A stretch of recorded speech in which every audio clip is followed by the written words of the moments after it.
David,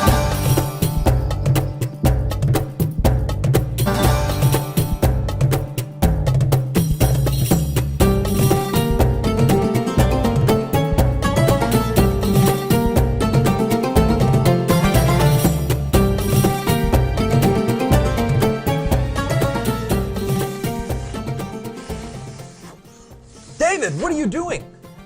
Those aren't Qurans, are they? No. You're not going to burn these books, are you? Well, the thought had crossed my mind. No! Don't burn these books. Books are filled with valuable information. Here, let me randomly pick one and open to a random page. Uthman sent to every Muslim province one copy of what they had copied and ordered that all the other Quranic materials, whether written in fragmentary manuscripts or whole copies, be burnt. Let me see that.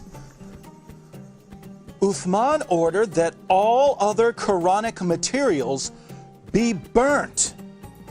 So there's already been a Burn the Quran Day.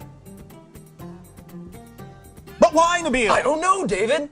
Perhaps one of these other books that are filled with valuable information can help. It's a good thing you didn't burn them. Let's take a look at one at random. Oh, here's one. Sahih Muslim.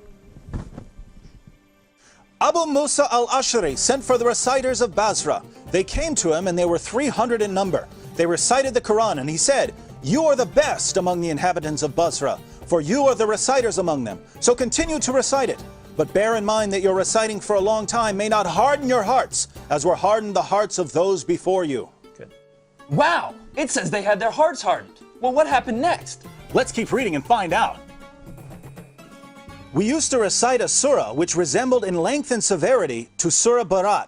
I have, however, forgotten it, with the exception of this, which I remember out of it. If there were 2 valleys full of riches for the son of Adam, he would long for a 3rd valley, and nothing would fill the stomach of the son of Adam but dust. And we used to recite a surah which resembled one of the surahs of Musabihat, and I have forgotten it. So this is saying that 2 chapters of the Quran are missing because Muslims forgot them. Let me see that. You're right. This is saying that 2 entire chapters are missing because Muslims forgot them. Hey Nabeel, look at this. Ubay was the best of us in the recitation of the Quran, yet we leave some of what he recites. Ubay says, "I have taken it from the mouth of Allah's messenger and will not leave it for anything whatever." Wasn't Ubay the best reciter of the Quran? Yes! And wasn't he one of the best 4 teachers of the Quran? Yes! But he says stuff in his Quran that is not in this Quran. Let me pick a random verse from this Quran and read it. Surah 33, verse 6. The Prophet is closer to the believers than their own selves, and his wives are their mothers. Oh look, here's a footnote. In some qira'as, like that of Ubay ibn Ka'b, occur also the words, "and he is a father of them." So Ubay, one of Muhammad's top teachers of the Quran, had words in his Quran that aren't in this Quran. But was he the top teacher of the Quran? Surely Zayd ibn Thabit, who put together the Quran we have today, was Muhammad's top Quran expert. Well, actually, Ibn Masud was the first name that Muhammad mentioned when it came to learning the Quran. You know, surely one of these books would have something about him. Oh, look, here it is. I heard the Prophet saying, "Learn the Quran from 4. Abdullah ibn Masud, Salim, Mu'ad, and Ubay bin Ka'b." I wonder what Muhammad's top teacher of the Quran has to say about it. Let me pick up another one of these books at random. Here's one.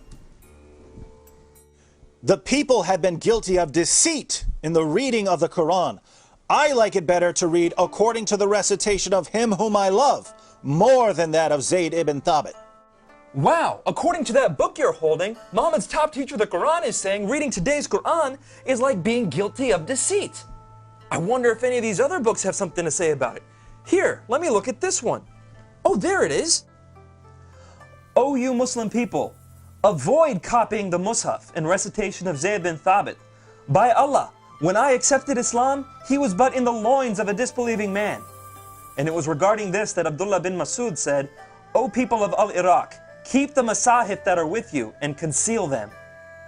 So Muhammad's top teacher of the Quran says that today's version is deceptive and that we should avoid copying and reading it.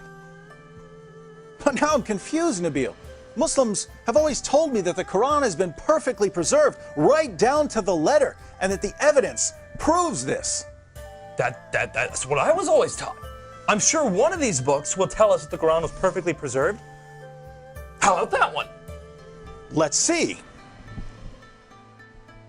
It was narrated that Aisha said, "The verse of stoning and of breastfeeding an adult 10 times was revealed, and the paper was with me under my pillow. When the messenger of Allah died, we were preoccupied with his death, and a tame sheep came in and ate it?" The verse of stoning and the verse of breastfeeding? David, are these verses in the Quran? No! Then why not? Because Aisha's sheep ate them! David, we should read all these books and get to the bottom of this.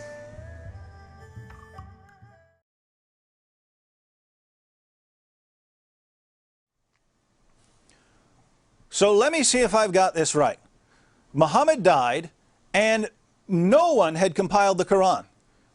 The people who had memorized large sections of the Quran were sent into battle by Abu Bakr, and they were slaughtered. Muslims lost a ton of the Quran that day. Abu Bakr didn't want to lose any more, and so he had Zayd ibn Thabit put together what was left and compiled it into a manuscript. And soon thereafter, people started compiling their own manuscripts, and large disputes began to happen over what should be included in the Quran. Ibn Masud had only 111 chapters in his Quran, while Ubay ibn Ka'b had 116 chapters. And Zayd, who compiled today's Quran, only had 114 chapters. According to Muslim sources, entire chapters of the Quran were lost. Large sections of chapters have been lost. Individual verses have been lost.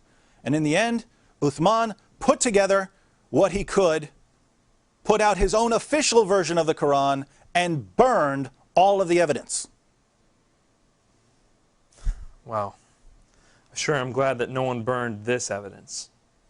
Nabeel, let's agree that we're never going to burn any book, no matter how much we disagree with it. Yes.